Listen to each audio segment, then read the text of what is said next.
नमस्कार दोस्तों, स्वागत है आपका द न्यूज लॉन्चर के इस बिहार स्पेशल चर्चा में। बिहार स्पेशल चर्चा में बिहार से बहुत बड़ी खबर अंदरूनी सूत्रों के हवाले से आ रही है।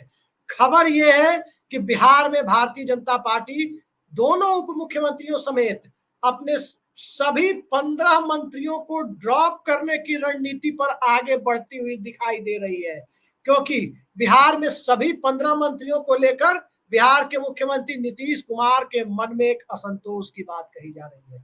ये अलग बात है कि प्रेम कुमार जैसे पुराने नेता जो उनके मित्र हैं उनसे वो खुश हैं, लेकिन जौ के साथ घुन पिसने जैसी नौबत है कि अगर एक दो को छोड़ के बाकियों को ड्रॉप किया जाए तो भारतीय जनता पार्टी में संतोष होगा, लेकिन सबको ड्रॉप करने पर बीजेपी बिल्कुल उस गुजरात मॉडल की तरह चलती हुई नजर आएगी या उसके पक्ष में तर्क देती हुई नजर आएगी, जिस गुजरात मॉडल के तहत 2021 में मुख्यमंत्री विजय रूपाणी समेत पूरी कैबिनेट को बदल दिया गया था। दोनों उप मुख्यमंत्रियों को संभवतः इसका एहसास भी हो गया है, क्योंकि कल बिहार के मुख्यमंत्री नवादा के ककोलत जलप्रपात का पर्यटकीय सुविधाओं का वहां उद्घाटन करने पहुंचे। बड़ा सा पूरे पेज का विज्ञापन भी दिया गया, जिसे आप हमारी स्क्रीन पर देख सकते हैं। जी हाँ, दैनिक भास्कर की एक कटिंग देखिए और इसमें आपको दिखाई दे रहा है कि दोनों उप मुख्यमंत्री सम्राट चौधरी और विजय सिन्हा की गरिमामय उपस्थिति वहां होगी, लिखा गया। अब इसके आगे की फोटो भी देखिए, जब नीतीश कुमार उद्घाटन कर रहे हैं वहां भी शिलापट में दोनों का नाम है, लेकिन दोनों नहीं पहुंचे थे। कहा गया कि पटना में बैठक थी इसलिए दोनों नहीं पहुंचे। खैर, पहुंचे नहीं पहुंचे, इससे ज्यादा बड़ी बात यह है कि नीतीश कुमार दोनों के साथ साथ भाजपा कोटे के अधिकांश मंत्रियों के क्रियाकलाप से असहज है। बिहार के राजस्व एवं भूमि सुधार मंत्री एवं प्रदेश भाजपा अध्यक्ष दिलीप जायसवाल बिहार में लॉ एंड ऑर्डर ठीक करने को लेकर बयान दे रहे हैं। वो विभाग जो बिहार के मुख्यमंत्री नीतीश कुमार के पास है, उस पर राजस्व मंत्री और भाजपा के प्रदेश अध्यक्ष बयान दे कि उसे हम ठीक कर देंगे, ये बात भी नीतीश कुमार को पसंद नहीं आ रही है। नीतीश कुमार इस तरह की राजनीति को पसंद करते भी नहीं है। तो क्या भाजपा नीतीश कुमार को इतना नाराज कर देगी कि वो दूसरा रास्ता अख्तियार कर ले? दरअसल नीतीश कुमार को मनाने की कवायद के तहत ही पूरी कैबिनेट में भारतीय जनता पार्टी अपने कोटे के मंत्रियों को ड्रॉप करने की हद तक पहुंच रही है। क्या है इसके पीछे की रणनीति? क्या है बिहार भाजपा में दोनों उप मुख्यमंत्रियों को लेकर पार्टी के अंदर का असंतोष, और क्या है नीतीश कुमार का अगला मास्टर प्लान, और इस मास्टर प्लान में मुकेश सहनी के लिए भी क्या कोई जगह बन रही है? इन सब पर चर्चा के लिए हम सीधे चलते हैं वरिष्ठ पत्रकार और जाने माने राजनीतिक विश्लेषक ऋषि मिश्रा के पास। ऋषि जी, बहुत बहुत स्वागत है आपका हमारे चैनल पर। हमारे दर्शकों को सीधे सीधे आप बताइए कि बिहार में भारतीय जनता पार्टी गुजरात मॉडल पर बदलाव की क्यों सोच रही है? पगड़ी खुल ही गई, नीतीश कुमार की प्रशंसा शुरू ही हो गई, दिलीप जायसवाल अध्यक्ष बन ही गए, अध्यक्ष बनने के बाद लॉ एंड ऑर्डर पर वो मुख्यमंत्री की तरह बयान देने लगे। ये हो क्या रहा है? और बीजेपी में दिल्ली से पटना तक अफरा तफरी क्यों है बिहार के मामले को लेकर? देखिए, एक बात स्पष्ट है कि जो वर्तमान में जो बिहार भाजपा के जो लीडरशिप है, चाहे वो संगठन का रहा हो, चाहे वो सरकार का रहा हो, मैं वर्तमान संगठन मतलब दिलीप जायसवाल से पहले की बात में कर रहा हूँ, उससे भाजपा आला कमान जो है नाराज है। नीति आयोग की बैठक में दोनों डिप्टी सीएम गए थे, और नीति आयोग की बैठक के बाद जब प्रधानमंत्री नरेंद्र मोदी ने अपने भाजपा शासित राज्यों के मुख्यमंत्री और डिप्टी सीएमओ की जब बैठक बुलाई, उसमें खासकर बिहार से आने वाले दोनों डिप्टी सीएम को फटकार लगाते हुए माननीय प्रधानमंत्री ने कहा कि बिहार में क्या हो रहा है उसका रिपोर्ट हमारे पास है, और आपके जो क्रियाकलाप है उससे हम संतुष्ट नहीं है।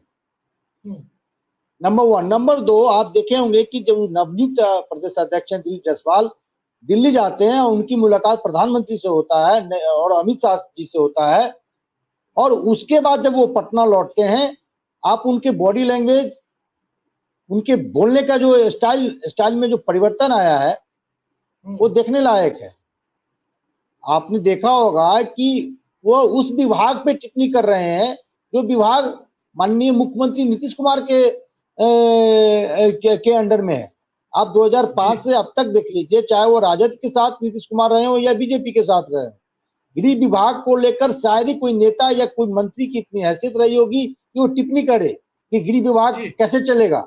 और दिलीप जायसवाल ने कहा, मीडिया से बात करते हुए दिलीप जायसवाल ने कहा अपराधियों का मन बढ़ गया है और जो जो अपराधी हैं बेलगाम है, क्राइम कंट्रोल नहीं हो रहा है। और उसके बाद डीजीपी राजविंदर सिंह भट्टी को बदलने का जो खबर जोरों पे है, तो कहीं ना कहीं जो मुझे लग रहा है कि अंदर खाने बहुत कुछ चल रहा है। और आपने बिल्कुल सही कहा, इंट्रो में सही कहा, एक इंट्रो में सही कहा, कल मुख्यमंत्री का खासकर पर्यटन विभाग का एक इंपॉर्टेंट कार्यक्रम था जिसमें दोनों डिप्टी सीएम को जाना था और पटना में कोई ऐसा बड़ा कार्यक्रम नहीं था। हाँ, विनोद तावड़े जी का प्रोग्राम था, वो एक बैठक भी ले रहे थे। लेकिन यदि आप पूर्व में देखेंगे ऐसे कई बैठक हुए हैं, ऐसे कई प्रभारियों का प्रोग्राम रहा है या किसी भाजपा के बड़े नेताओं का प्रोग्राम रहा है, इवन प्रधानमंत्री अमित शाह जी का प्रोग्राम रहा है, फिर भी दोनों डिप्टी सीएम या डिप्टी सीएम जो है मुख्यमंत्री के प्रोग्राम में अब्सेंट नहीं रहा करते थे। लेकिन कल जिस प्रकार से दोनों डिप्टी सीएम की अनुपस्थिति, जबकि उनका समाचार पत्रों में उस विभाग द्वारा जो एडवर्टीजमेंट दिया गया था उसमें दोनों डिप्टी सीएम एज ए विशिष्ट अतिथि शामिल थे, शिलापट में दोनों डिप्टी सीएम शामिल थे। तो क्या इसका मैसेज है? क्या पूरे कैबिनेट को बदला जा रहा है या सिर्फ भाजपा कोटे के तमाम मंत्रियों को बदला जा रहा है? खबर यह भी है कि 7 से 8 जो मंत्री हैं निश्चित ही उनको बदलने जा रही है भाजपा। और आने वाले, मैं आज खबर आपको बता दूं, 10 से 15 दिनों के भीतर कैबिनेट का विस्तार हो रहा है, कैबिनेट का रिसफल हो रहा है। सिर्फ कैबिनेट का ही नहीं, भाजपा अपने संगठन में भी बदलाव करने जा रहे हैं। जो पुराने लोग हैं उसमें से शायद ही 5-10% लोग नए जो संगठन का विस्तार होगा उसमें देखने को मिलेगा। बिल्कुल फ्रेश चेहरा आपको, चाहे दिलीप जायसवाल का टीम हो या नीतीश कुमार का कैबिनेट का टीम हो। जी ऋषि जी, कुछ उदाहरण मैं आपके सामने रखता हूँ। सम्राट चौधरी और नीतीश कुमार के बीच बहुत सहज स्थिति नहीं है, ये आप जानते हैं। विजय सिन्हा और ललन सिंह के बीच पुरानी राजनीति का दावत है, ये भी बात किसी से छिपी नहीं है। उन्हीं के क्षेत्र में उनका विधानसभा क्षेत्र शायद पड़ता है। इसके बाद आप देखिए, नीतीश मिश्रा, जगन्नाथ मिश्रा के बेटे, पहले जदयू में थे, जदयू से विधायक भी रहे, मंत्री भी रहे, और उसके बाद ये जीतन राम मांझी के साथ भाजपा में गए, तो उनको लेकर वो सहज नहीं है। इसके बाद की स्थिति आपको देखिए, कृष्णनंदन पासवान, उनके विधानसभा क्षेत्र में राधा मोहन सिंह पिछड़ गए हैं, भाजपा यानी पिछड़ गई है। संतोष सिंह विधान परिषद सदस्य होने के बावजूद उन्हें शाहबाद बेल्ट से आते हैं, उनको मंत्री बनवाया गया, कहा गया कि दिल्ली के इस कहने पे बनाया गया। संतोष सिंह के इलाके की सभी सीटें भारतीय जनता पार्टी या एनडीए हार गई, सभी सीटें हार गई। सासाराम हार गई, काराकाट हार गई, बक्सर हार गई, आरा हार गई, सभी सीटें हार गई। और कई और नाम बताए जा रहे हैं जिनको लेकर नीतीश कुमार बीजेपी कोटे के मंत्रियों से खुश नहीं है। प्रेम कुमार की एक अपवाद हो सकते हैं, पुरानी दोस्ती है दोनों की, दोनों पुराने नेता है। प्रेम कुमार 1990 से विधायक है, आप जानते हैं, भाजपा के, और बहुत पुरानी दोस्ती है। सुशील मोदी, प्रेम कुमार, नंदकिशोर यादव, इन्हीं लोगों से तो नीतीश जी की बनती थी। अब सवाल उठता है कि बिहार भाजपा के सभी मंत्रियों को एक साथ ड्रॉप कर, इसी में चर्चा चल रही है कि बिहार भाजपा एक फ्रेश इंजेक्शन, पॉलिटिकल इंजेक्शन देने के लिए आरके सिंह को लाने की तैयारी कर रही है बतौर डिप्टी सीएम। आरके सिंह के नाम की आशंका को, उसकी चर्चा को इसलिए बल मिलता है क्योंकि बिहार से किसी राजपूत को केंद्र में मंत्री नहीं बनाया गया, तो कहीं ना कहीं बिहार में राजपूत को उसका समायोजन करना है। लेकिन सवाल यह है कि आरके सिंह अड़ियल रवैये वाले माने जाते हैं, उनको नीतीश कुमार क्या मंजूर करेंगे? और दूसरी चर्चा यह है कि भारतीय जनता पार्टी किसी को डिप्टी सीएम ना बनाए। बीजेपी अंदर खाने ये कोशिश करे कि किसी को डिप्टी सीएम ना बनाए, क्योंकि बीजेपी की तरफ से अगर एक डिप्टी सीएम आता है तो जनता दल यूनाइटेड भी अपनी तरफ से, अपने कोटे से एक डिप्टी सीएम की बात कर रही है। तो इस पूरी चर्चा के बाद बिहार में गठबंधन कितना, गठ कितना, बंधन कितना, या इस गठबंधन लठबंधन में बदल गया है? देखिए, एक बात तो आपको मानना होगा अभिषेक जी, गठबंधन में जो बंधन है वो बंधन बिल्कुल टूटा तो नहीं है, लेकिन बंधन में वो कसावट नहीं है जो पहले हुआ करती। कई ऐसे डेवलपमेंट हुए हैं। आपने मंत्रिमंडल विस्तार की बात की, ड्रॉप आउट की बात की। कई ऐसे मंत्री हैं जो भाजपा कोटे से हैं, जेडीयू कोटे से हैं, उनको लेकर खबर है कि उनके मंत्रालय में उनके जो परिवार के लोग हैं, उनके बेटे हैं, उनका हस्तक्षेप है। कई मंत्रियों पे गंभीर आरोप हैं और आपको विधानसभा चुनाव में जाना है और नरेंद्र मोदी अमित शाह को जो समझते हैं वो हर राज्य का, हर नेता का पल पल का खबर उनके पास होता है। कौन कौन कहाँ इन्वॉल्व है, कौन कितना कमा रहा है, कौन कितना किसको दे रहा है, ले रहा है। और इस बात का चर्चा दिल्ली के राजनीतिक गलियारों में जोरों पे है कि कुछ मंत्रियों के विभाग में उनके परिवार के लोगों का हस्तक्षेप है, उनके माध्यम से लेन देन का काम हो रहा है जी। कई ऐसे मंत्री हैं जिनका ट्यूनिंग, आप देखिए कई एक मंत्री, मैं नाम नहीं लेना चाहता हूं क्योंकि तो हमारे परिचित भी हैं, हो जाए हम, हो सकता है हमसे नाराज हो जाए नाम ले लूं तो। मंत्रिमंडल में रहते हुए भी उन्होंने सरकार को घेरने का काम किया, जैसे वो विपक्ष के खेमा के हों। अब दिल जसपाल को ही ले लीजिए, राजस्व विभाग के मंत्री हैं। यदि उनके विभाग में ऐसा कुछ है तो वो माननीय मुख्यमंत्री से मुलाकात कर सकते थे। पब्लिक डोमेन में कहने की क्या जरूरत है? पब्लिक डोमेन में कहने का अर्थ है कि आप सरकार के मुखिया को घेरना चाहते हैं, सरकार के मुखिया को कटघरे में खड़ा करना चाहते हैं कि आपके नाक के नीचे इस विभाग में आपने हमें नकेल कसने के लिए जिस एसीएस सीएस को बैठा रखा है वो हमें काम करने नहीं दे रहे हैं और उनके लिए छत्र छाया में भ्रष्टाचार फल फूल रहा है। तो कई ऐसे डेवलपमेंट है। संजीव हंस का जो प्रकरण देख लीजिए, और ऐसा कहा जा रहा है कि बीजेपी के प्रेशर में संजीव हंस को हटाया गया है।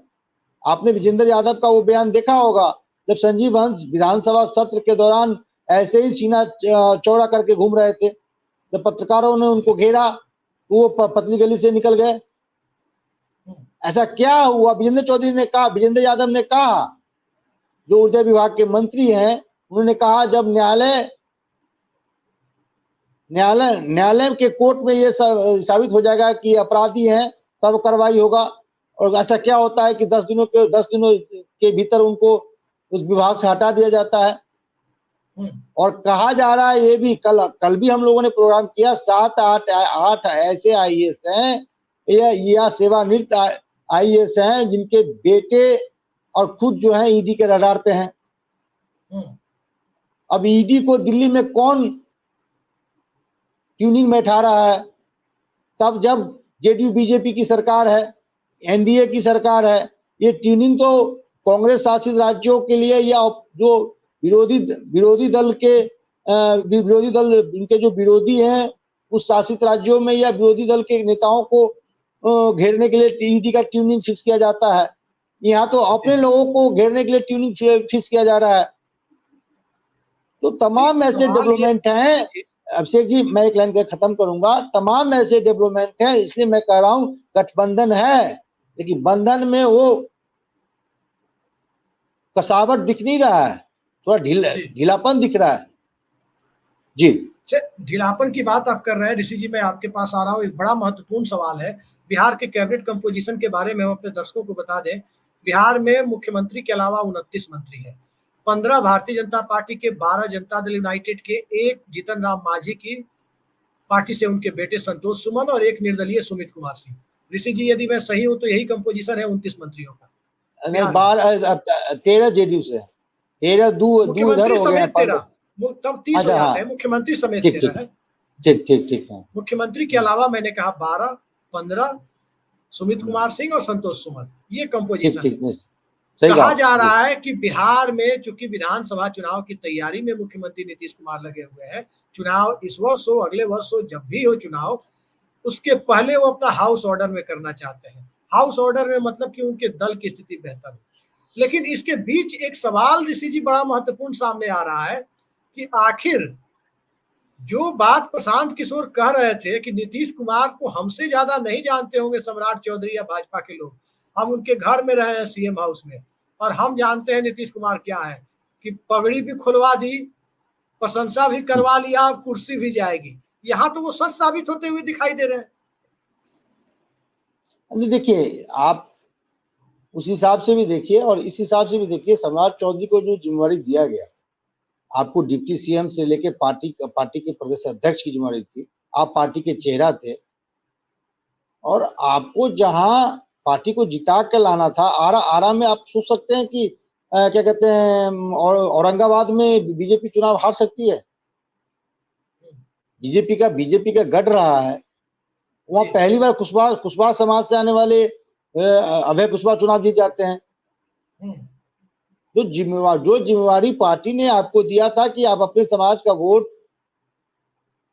एनडीए के खाते में लाने का काम करेंगे, उसमें तो जो सम्राट चौधरी असफल रहे।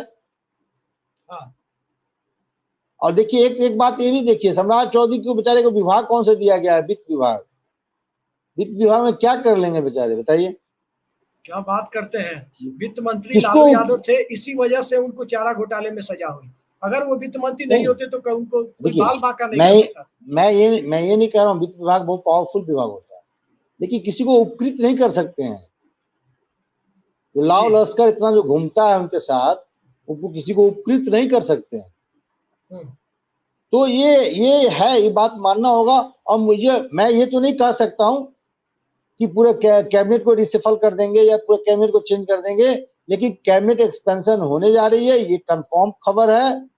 और 7 से 8 मंत्री बीजेपी कोटा से, जो 7 से 8 मंत्री हैं उनको बदला जा सकता है, नए चेहरे को इंडक्ट किया जा सकता है और संगठन में भी भारी फेरबदल आपको आने वाले दिनों में देखने को मिलेगा। जी ऋषि जी, अभी तक हम आपसे चर्चा के दरमियान ही एक फुटेज सामने आई है, एक वीडियो क्लिप है। आज जनसुराज का एक सम्मेलन कर रहे हैं प्रशांत किशोर, और उस सम्मेलन में जो भीड़ जुटी हुई है, मतलब उसको देख करके, उस पूरे ऑडिटोरियम में उस भीड़ को देख करके आपको अंदाजा लग जाएगा कि प्रशांत किशोर के पास हर विधानसभा क्षेत्र में जमानत बचाने लायक वोट तो हो गए, अधिकांश विधानसभा सीटों में, हर जगह तो नहीं कह सकते, अधिकांश में। क्या आपको लगता है कि प्रशांत किशोर की राजनीति एक ऐसे दौर में पहुंच गई है जहां से बिहार की राजनीति में वो सरकार भले ही ना बना पाए लेकिन प्रभावित करने की स्थिति में आ गए हो?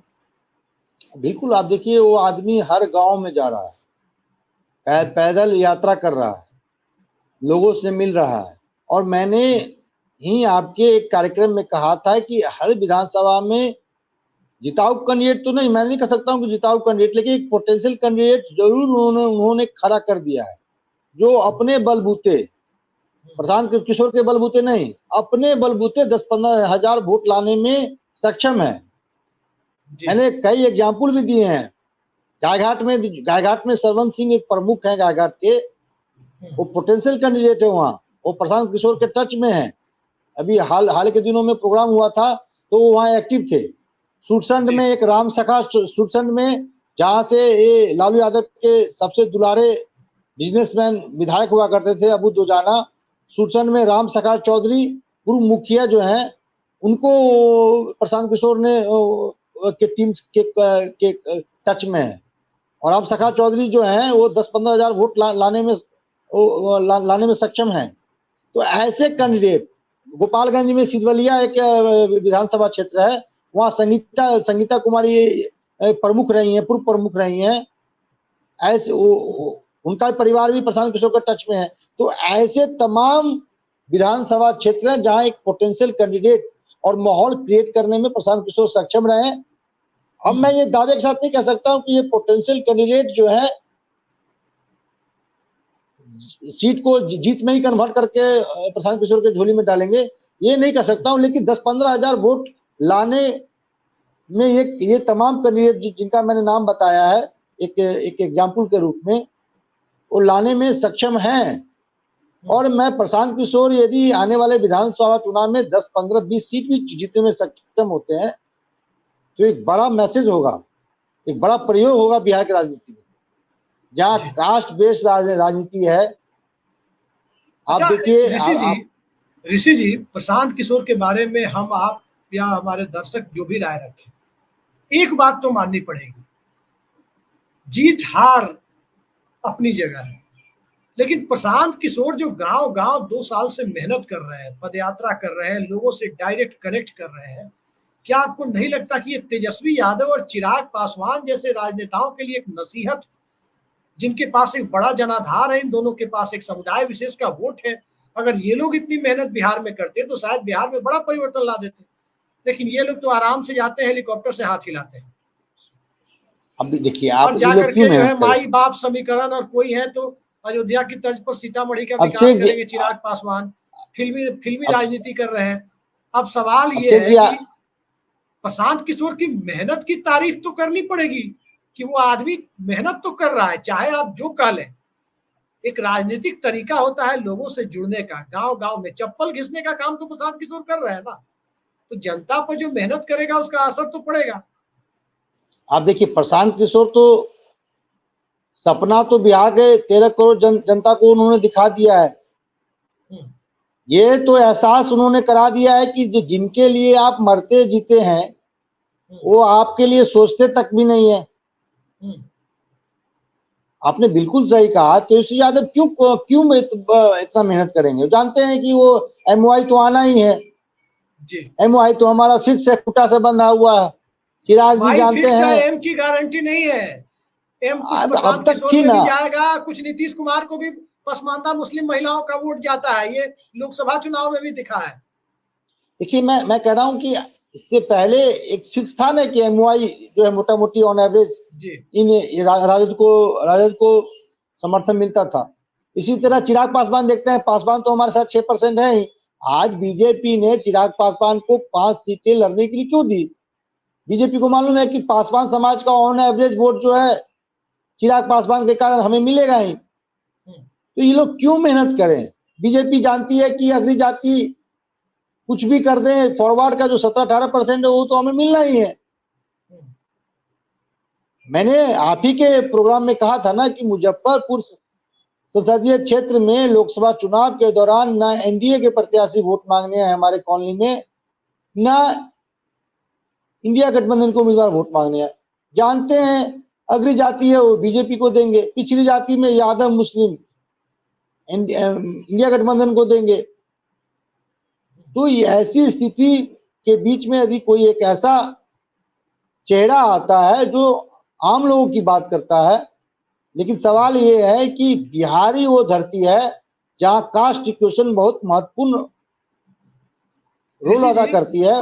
उसमें प्रशांत किशोर का जो प्रयोग, प्रशांत किशोर का प्रयोग कितना सफल होता है ये देखना होगा। लेकिन मैं ये मानता हूं कि वो हर क्षेत्र में एक पोटेंशियल कैंडिडेट करीब करीब वो खड़ा करने में अब तक मुझे लगता है कि वो सक्षम दिख रहे हैं, और कितना सफल होते हैं ये आने वाले दिनों में पता चलेगा। जी, हम आखिरी सवाल पर आ रहे हैं जो बिहार की राजनीति का बड़ा ही मौजूद सवाल है, उस पर आपकी तवज्जो चाहेंगे।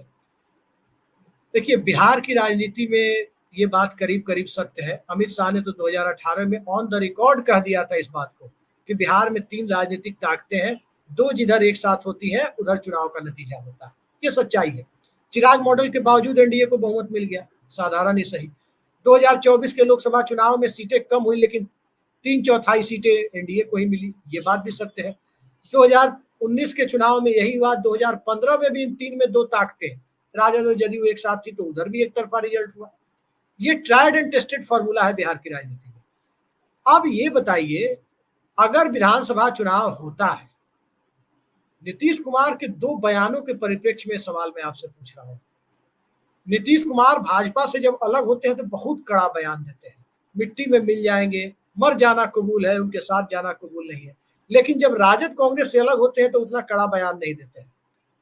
अगर नीतीश कुमार कहीं 80 पर पहुंच गए विधायक लेकर के, और राजद भाजपा दोनों 50-55 पर झूलते रह गए, तो नीतीश कुमार किसके साथ रहना पसंद करेंगे? तथाकथित सांप्रदायिक ताकतों के साथ या तथाकथित धर्मनिरपेक्ष ताकतों के साथ? ये सबसे बड़ा सवाल है। ऋषि जी आप बताइए, किसके साथ जाना कबूल होगा उन्हें? कल ही मैंने कहा था 2-3 ऐसे शब्द हैं जिसको आगे करके नीतीश कुमार जो है आपके भाषा शैली में यदि कहूं तो वो विपक्ष परिवर्तन करवाते रहते हैं, समय समय में विपक्ष परिवर्तन कराते रहते हैं। इसमें सांप्रदायिकता है, भ्रष्टाचार है। जब बीजेपी को छोड़ना होता है तो सांप्रदायिकता आ जाती है, जब राजद को छोड़ना होता है तो भ्रष्टाचार और क्या कहते हैं ये वंशवाद आ जाता है। तो ये 2-3 ऐसे शब्द हैं जिसको आगे करके नीतीश कुमार अपनी राजनीतिक रोटियां सेकते रहे हैं। लेकिन आपने बिल्कुल सही कहा, यदि नीतीश कुमार 80 के आसपास होते हैं तब क्या होगा। लेकिन आप ये 15-20 दिनों का जो समय है, करीब 1 महीने का जो समय है, आने वाले 1 महीने का जो समय बहुत क्रूशियल है बिहार की राजनीति में। रिजर्वेशन वाले मामले में क्या स्टैंड होता है। कल भी आपने तेजस्वी यादव का एग्रेसिव बयान सुना होगा कि यदि केंद्र इनकी बातों को नहीं सुनते हैं तो केंद्र से समर्थन वापस ले ले। उनका स्पष्ट मतलब कहना है कि आप हमारे पाले में आ जाइए। हम दोनों लोगों ने मिलकर ही रिजर्वेशन की सीमा जो है ऋषि जी, हम नाम 65 तक लेके गए। हम नाम नहीं बताएंगे, नाम बताना उचित नहीं है। हर राजनीतिक दल के अपने अपने सूत्र होते हैं। मुझे बिहार की राजनीति के दल का नाम भी नहीं बताएंगे। बिहार की राजनीति के एक बहुत बड़े नेता ने 6-7 महीने पहले बताया था, एक बात बताई थी, और उन्होंने कहा था कि देखिए, बदकिस्मती है नीतीश कुमार की कि जब भी वो राजद के साथ गए, उनकी पार्टी राजद से छोटी थी विधानसभा में। 2015 में भी उनको 71 सीटें मिली, राजद को 80 मिली, और वही इक्वेशन गड़बड़ाने लगा कि राजद जब 40-50 विधायकों पर होती है तो अनुशासन में होती है। फिर 2022 में भी गए तो इनके पास 45 थे, उनके पास 80 थे, 79-80 थे। तो सवाल ये उठता है कि नीतीश कुमार एक मौका ढूंढ रहे हैं। मैं बहुत बड़े राजनेता की बात में कह रहा हूं, उनके शब्दों को मैं उधार लेकर आपको बता रहा हूं। उन्होंने कहा कि मौका ढूंढ रहे हैं कि कैसे ये मौका मिले कि जदयू बड़ी पार्टी हो और राजद छोटी पार्टी हो, और उससे भी आदर्श स्थिति कि जदयू भी 80-90 जीत जाए और कांग्रेस भी 40 सीट जीत जाए, तो दोनों को टाटा बाय बाय कहने में मजा आएगा। उनको लग रहा है राजद भाजपा दोनों को टाटा बाय बाय कहने में मजा आएगा। देखिए, जो मैं बात कहना चाह रहा था पूरा आज छूट रहा है। मेरा सवाल यही था कि क्या नीतीश कुमार का ये ड्रीम कि विधानसभा में वो 80 विधायक लेकर आए और राजद भी 50 के आसपास रहे, उससे नीचे ना जाए, उससे ना ऊपर जाए ना नीचे जाए, 45 से 55 के बीच झूलता रहे, क्या नीतीश कुमार की ये इच्छा आगामी विधानसभा चुनाव में प्रशांत किशोर की मौजूदगी को देखते हुए कामयाब होने की कितनी गुंजाइश दिखती है? देखिए, तो एक प्रयोग ये भी हो सकता है कि एक हाइपोथेटिकल बात कर रहा हूं कि जेडीयू 80-85 के आसपास, कांग्रेस 20-25 के आसपास और 20-25 के आसपास प्रशांत किशोर।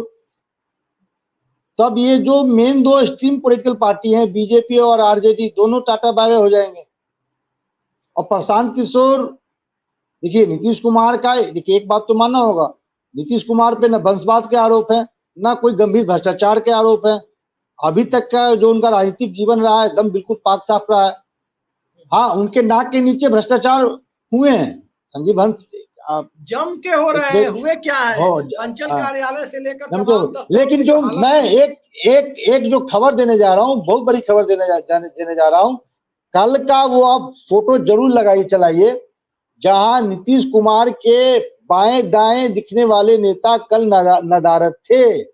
न कल विजय चौधरी थे, कल न विजय चौधरी थे, न अशोक चौधरी थे, न संजय झा थे, न ललन सिंह थे। ये तमाम जो भूजा पार्टी के जो सदस्य हैं, जो आरसीपी सिंह के भाषा में कहें, कि भूजा पार्टी के कोई भी सदस्य, कल जो पर्यटन विभाग का कार्यक्रम था नवादा में या अन्य जगह, वहां आपने देखा जो साये की तरह विजय चौधरी चलने वाले लोगों में से एक हैं। नीतीश कुमार कहीं भी पट्टा से बाहर जाते हैं तो विजय चौधरी, कम से कम विजय चौधरी तो होते ही हैं उनके साथ। कल विजय चौधरी का ना होना, अशोक चौधरी का ना होना, ना संजय झा का होना, क्या मैसेज है। इसी तरह मनीष वर्मा का चर्चा है कि मनीष वर्मा, यदि जेडीयू कोटे से एक डिप्टी सीएम की बात की चर्चा चल रही है, तो क्या मनीष वर्मा को डिप्टी सीएम बनाया जाएगा? क्या ऐसे आईएएस अधिकारियों को हटाया जाएगा जिनके छवि के कारण नीतीश कुमार की छवि पर असर पड़ रहा है? मेरे सूत्रों के हवाले से जो सूचना है वो मैं आपको दे देता हूं। जनता दल यूनाइटेड के अंदर खाने जो चर्चा है कि मनीष वर्मा राज्यसभा उपचुनाव में दिल्ली भेजे जा सकते हैं, नंबर 1। नंबर 2, नीतीश कुमार अपनी पार्टी से जो डिप्टी सीएम बनाना चाहते हैं वो सवर्ण चेहरा होगा, और बीजेपी इन दोनों प्रयोगों से बहुत ज्यादा डरी हुई है कि नीतीश कुमार कौन सी राजनीति करना चाहते हैं। ये कर क्या रहे हैं? भाजपा के घर में, भाजपा इनके घर में कुशवाहा तो पॉलिटिक्स खेलना चाहती थी, पगड़ी आपको फिर उतरवा एक दिया खबर उनको और, भाजपा के घर आपको में। फिर एक खबर और ये दे दूं। बीजेपी ये चाहती है कि डीजीपी जो हो वो भूमिहार कोटा से हो, अग्र जाति कोटा से हो, और ये होने वाला है। समाज का दोनों तरफ से खेल चल रहा है। और विजय चौधरी, संजय झा और ये अशोक चौधरी किस खेमे के हैं, और जिस खेमे के हैं यानी उस इन नेताओं का नीतीश कुमार के साथ नहीं होना। ये संजय झा, विजय चौधरी, ये बीजेपी माइंडेड लोग हैं। जी। जब नीतीश कुमार पाला बदलते हैं या पाला बदलवाते हैं तो दो खेमा है, एक बीजेपी खेमा है और एक राजद खेमा है। और बीजेपी खेमा का, मनीष वर्मा को भी एंटी बीजेपी कैंप का माना जाता है। बीजेपी खेमा के लोगों का नीतीश कुमार के साथ ना होना, जब नीतीश कुमार पटना से बाहर जा रहे हो, क्या इंडिकेशन है? तो डेवलपमेंट तो हो रहे हैं। मैंने शुरू में ही कहा गठबंधन है, गठबंधन आगे रहेगा भी, लेकिन गठबंधन में जो ताकत दिखनी चाहिए फेविकॉल वाली, वो थोड़ा कमजोर होता हुआ दिख रहा है। चलिए, ताकत कमजोर होती हुई दिख रही है और भाजपा कोटे के सभी मंत्रियों को ड्रॉप करने की खबरें आ रही है। प्रशांत किशोर का जन सुराज कितना जन है, कितना सुराज है, इसमें जन तो दिख रहा है, सुराज की गुंजाइश उन्हें जनता देती है या नहीं देती है, सवाल ये है। और सवाल जो सबसे बड़ा ऋषि मिश्रा जी ने उठाया कि नीतीश कुमार लंबे वक्त के बाद पहली बार संभवतः इस तरह दिखे जब उनकी तथाकथित भूजा पार्टी के कोई सदस्य उनके आसपास नहीं थे। सियासत के रंग और रूप ऐसे ही बदलते रहते हैं, सियासत का चाल चरित्र और चेहरा भी ऐसे ही बदलते रहता है, लेकिन बिहार में एक ही चीज परमानेंट होती है। पिछले 20 सालों से तो उसने परमानेंसी प्राप्त कर ही ली है, वो है बिहार में मुख्यमंत्री पद, यानी सत्ता का सर्वोच्च निजाम। कोई आए कोई बदल जाए। एक जमाने में आरसीपी सिंह भूया पार्टी के सदस्य में से थे, आरसीपी सिंह कहाँ चले गए, बीच में ललन सिंह भी आए, इन आउट होते रहे, लेकिन वो भूजा पार्टी में नजदीकी होते हुए भी रेगुलर नहीं गए। पीके शाही की भी गिनती होती थी एक जमाने में। तमाम ऐसे लोग जो भूजा पार्टी में माने जाते थे, आज की तारीख में भूजा पार्टी में जो पर्दे के पीछे रहने वाले शख्स हैं, जो रेगुलर नहीं दिखते, कभी भी साथ उनके अक्सर दिखते नहीं है, ललन सराफ ही उनकी भूजा पार्टी के इकलौते सदस्य बताए जाते हैं जो 2005 से अब तक भूजा पार्टी में कोई आया कोई गया वो बरकरार है, लेकिन वो सामने नहीं आते।